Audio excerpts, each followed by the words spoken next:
Hey guys, welcome to GamersArcadia Code Blue Episode 2. And today we're going to be looking at two games. We're going to be looking at Bioshock 1 and Bioshock 2. Now, I love both these games, and you know what? I'm not going to tell you a damn thing about them. We're just going to pop it right in. Let's go.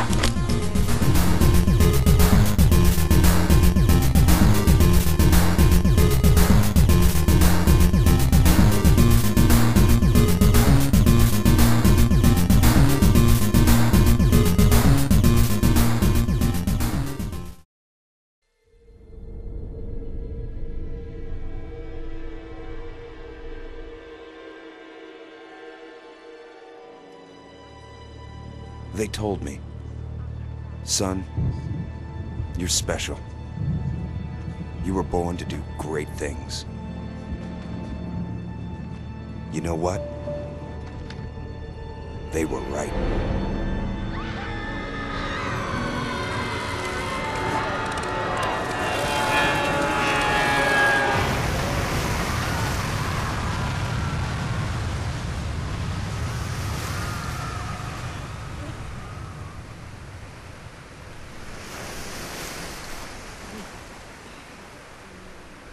Bioshock is pretty much my favorite single-player FPS series of all time.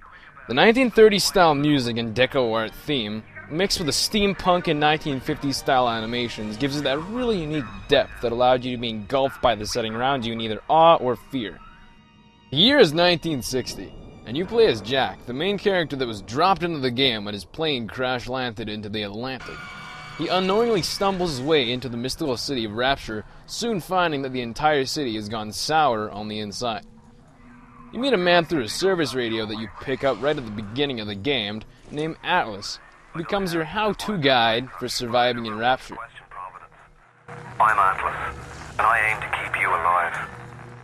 This game is a horror FPS designed to frighten you with gore, mutilation, mutation, and shock value, as you're given a set path to follow between areas. But inside each area, you're free to roam as you please through the tubes of Rapture and search for audio diaries, engineering parts, cold hard cash, or big daddies to hunt. The weapons in this game aren't all extremely original, but the upgrades you collect along the way begin to suit them to the whole steampunk theme through the cool looking modifications. The heavily modified weapons will go well with the genetic enhancements of plasmid tonics, allowing you to electrocute, incinerate, and annihilate enemies with the power of your mind. Bioshock is one of those games that you really don't have to worry about dying. The worst that's going to happen is just you respawn at a Vita chamber closest to where you died. There's no penalties of any sort. The idea of being under the sea in a fully functioning city is something that I always thought would be just so cool. This is that city. Or, well, at least it was before the incident, as we'll refer to it as, the 1959's New Year's Eve party.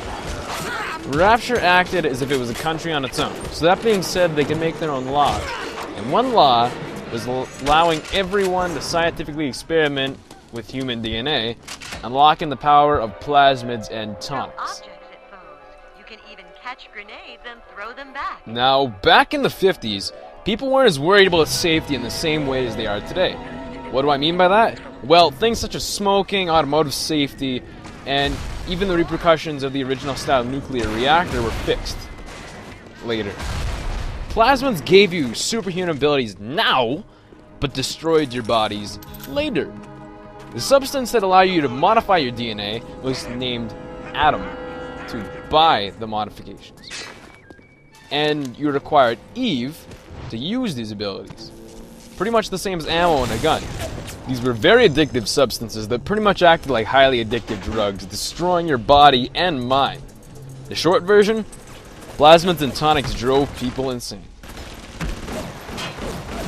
The standard effects in this game work as well as they would in any other game. Gunshots, broken glass, flowing water, footsteps, yada yada yada, they all sound great. But where this game really excels is the voice acting. An intruder! He's ugly! Ugly! Ugly! Ugly! Now, there's hundreds of audio diaries laying all over Rapture.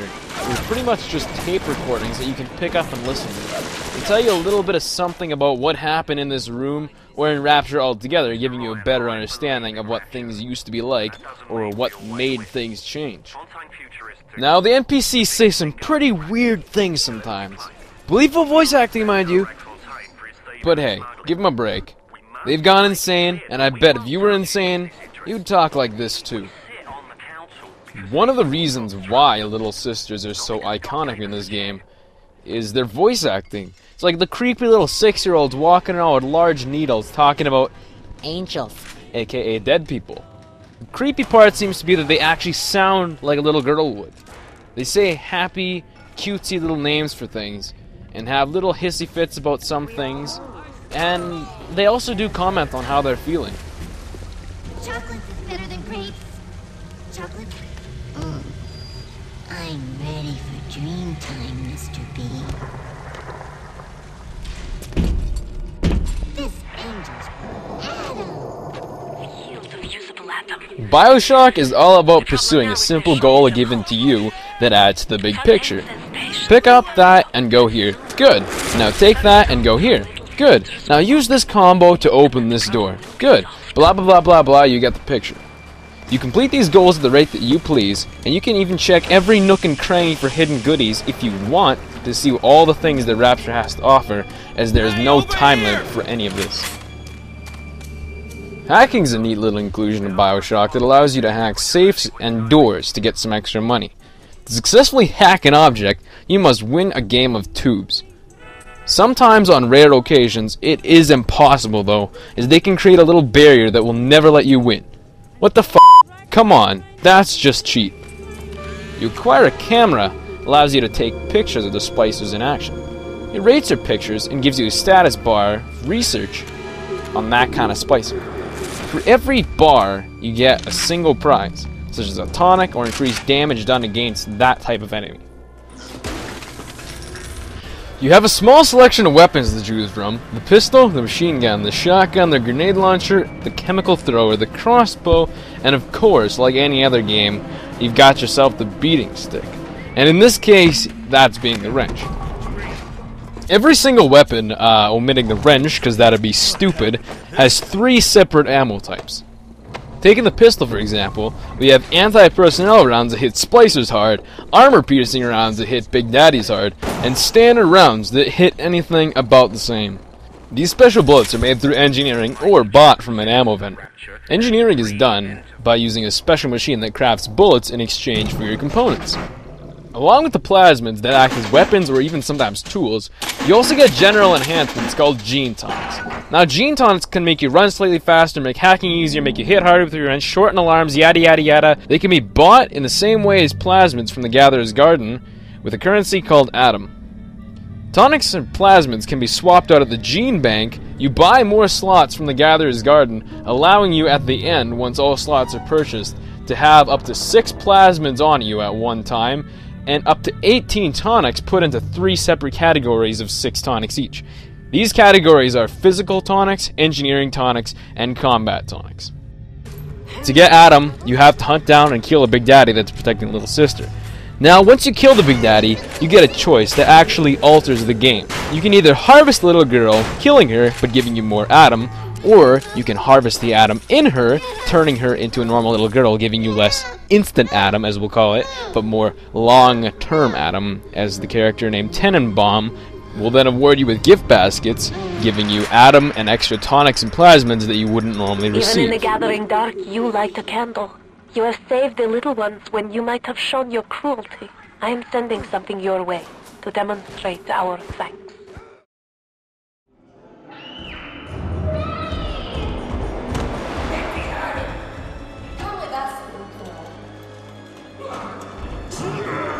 Bioshock 2 takes place 10 years after Bioshock 1, but this time, you play as a Big Daddy codenamed Delta. You're the first Big Daddy of the series, brought back to life by an unknown reason, as you technically died 10 years ago.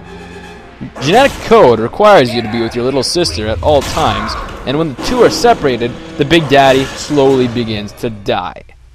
This was done to prevent the Big Daddy from escaping Rapture, until they figured out how to remove the Big Daddy's sense of free will, allowing them to be swapped to another little sister. This is why you're special in Bioshock 2, because you're the only one who has free will. Your new goal is to retrieve Eleanor Lamb, your little sister, and get out of Rapture. There's just one little problem with that. Eleanor Lamb is the daughter of Sophia Lamb, which is Rapture's new leader. As a result of that, Sophia Lamb now wants you dead. And through propaganda, so does the rest of Rapture. Gameplay-wise, Bioshock 2's campaign is the same as the first, with a few minor upgrades. Some things such as graphics are slightly better and mechanics are easier to follow, and some are just cool, like underwater travel for example. One neat thing that you will notice right off the bat is that you can now dual wield your weapon and your plasmids together. You drop straight into the game where you receive your first plasmid, and once used on a control panel, you're contacted by a familiar face, Tenenbaum.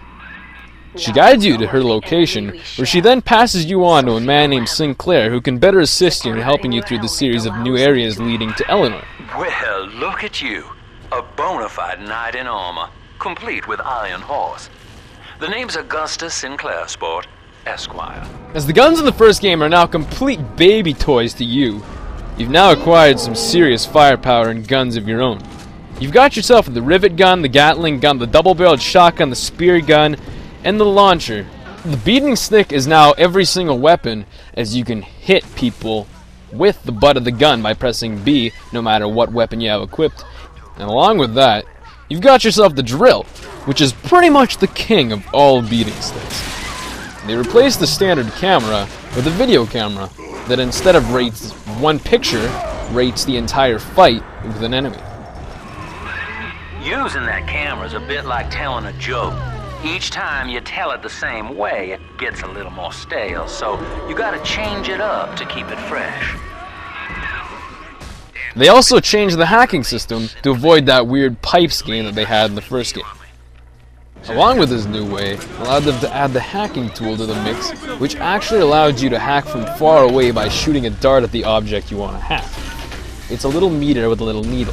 You have to time the needle inside the colored box to get it right. Green boxes mean you just hacked it, blue boxes mean you hacked it and you get a bonus to it, and red boxes mean you've just set off the alarm. As you're now a Big Daddy, you can get your hands on a lot more Adam. Not only do you have the option of saving or harvesting a little sister, but you also have the option of getting a little sister to guide you to an Adam-filled corpse to harvest some additional Adam you wouldn't normally get before closing the kid's fate. Just because you're a Big Daddy doesn't mean you're the biggest and hardest thing in Rapture.